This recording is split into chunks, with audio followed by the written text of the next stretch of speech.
Thank you. Alright, let's do this round 2 and actually be the correct level.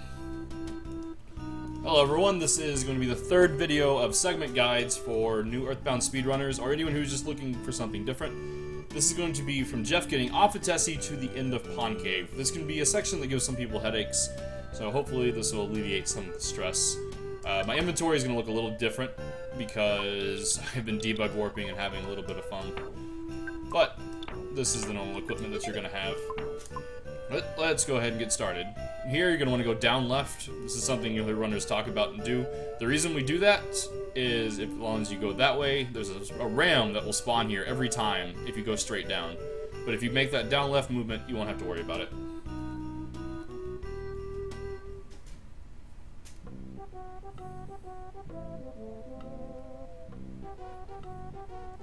Oops. If you hit L right before the box, you can open it. It's a little more swag points than anything. The general thing for the protoplasm is you're going to like auto fight. If he's alone, just go for it. If he calls for help, cancel the auto fight. I'm kind of hoping for some bad luck, so just to kind of give you some different examples of how things are going. I need to start my timer for reference. So most likely going to die here. The very important thing is you don't want to heal in the middle of battle. There's a good chance that you can die during this fight, and if you heal and you waste your healing item, it can make the rest of winners really crappy. One more hit, and I'm probably going to die, and there we go. If you die, it's not the end of the world. You will go back to where you got off of Tessie. And you get to try again, just with a little more salt. And once again, down left, and then just go down and around.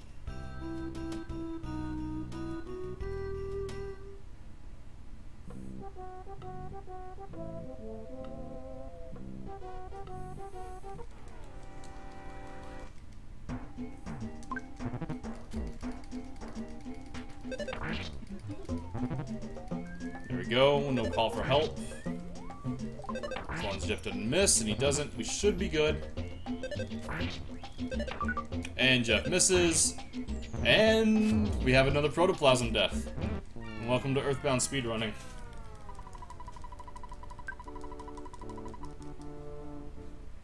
Two deaths, you do start to kind of eat into some time. It just depends on your PB. One death is recoverable. If you die quickly, it's maybe 50 seconds to a minute and 10 seconds of time loss. And this is actually a pretty good representation of what you might see and what's pretty common. This guy can kill you quite often. Okay, opening up with Feeling Strange, that's good. This is basically a turn waste. Opening up with an attack, we're okay, since he wasted his first turn. One more hit will kill him. One more hit can kill me. But we're going to take him out this time.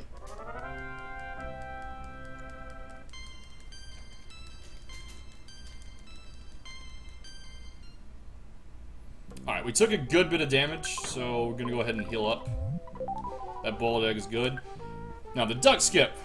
I might be able to drag him down here. The duck skip is very luck-based. Sometimes he'll spawn in a bad spot, sometimes he'll spawn in a good spot, or sometimes he'll spawn in a decent spot like right here. Let's see what happens.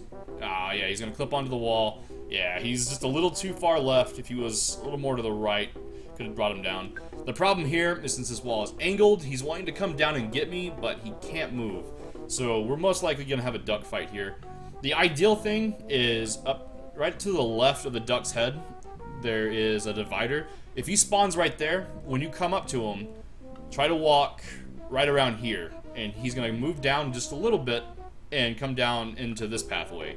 When he's down into this pathway, it's really easy just to cut that corner at the top and get away from him. But you should always expect to get in a fight with him, because it's a skip not a lot of people get many times. And some runners who've been doing it a while haven't even got one before. But against the duck, auto fight. Not a difficult fight. He can kill you, but just gotta hope that doesn't happen.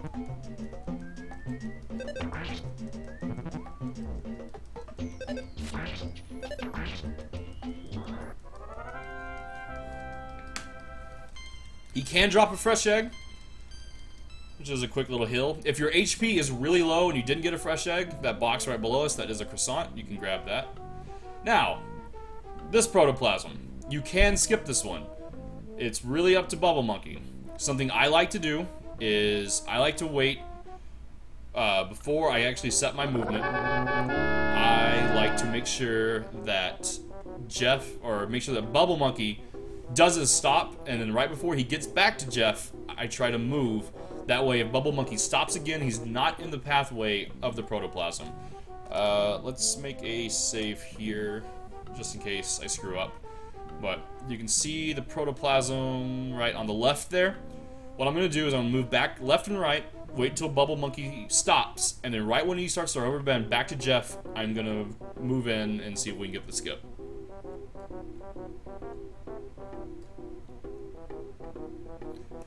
There we go. If you get into that fight, again, auto battle. If he calls for help, cancel auto battle and make sure you're always hitting the one that you always deal the same that you've dealt damage to. You got some more levels, so you should two-shot the protoplasm.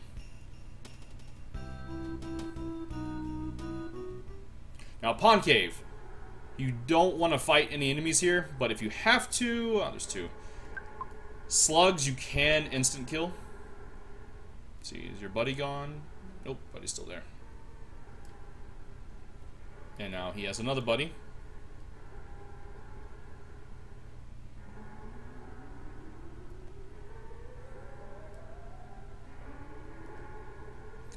Stutter stepping is something you really should practice. It helps with this cave. I'm not going to have to do it because it gave me good luck. And stutter stepping is making just little precise movements. You can see down on my input list, you can see how it's flashing. All the enemies here, except for the mushrooms, will only move when you move. So stutter stepping can give you a major advantage here. See right there, going a little too far when I go back. This is something Andy calls progressive despawning. You want to pull them just a little bit off your screen. Oh, that's pretty good luck. Let's get a spawn. You want to move them just a little bit off the screen. There we go. You have 3 right there. If you go too far back, you have a chance of getting some extra spawns. But if you go just a little bit off the screen, killed 2 of his buddies, but he's still there. It's an instant kill. We'll take that. Might get an extra level. Now, you can get some mushrooms in there. Let's see if I can pop up. Nope. Kind of taunt a mushroom a little bit if it'll let me. I'll have to wait till this room.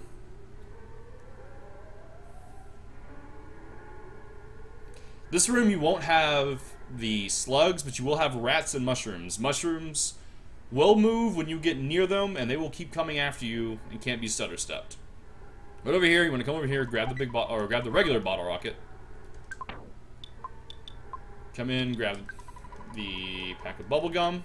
Make sure that Bubble Monkey is right behind Jeff. He might stop somewhere else, and he moves very slowly in the bubble form.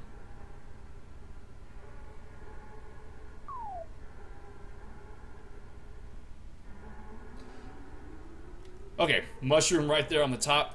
You're gonna want to, if it's that low, you're gonna have to come all the way down right here to the bottom and then go back up and check the spawns. Once again, that's a bad spawn. You don't have to go all the way to the bottom.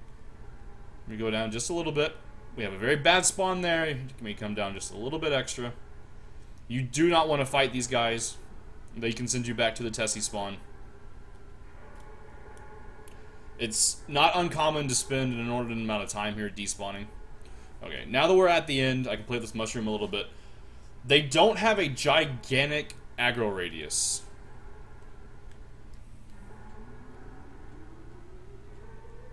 And if you get out of the aggro radius, like right there, they will stop moving again.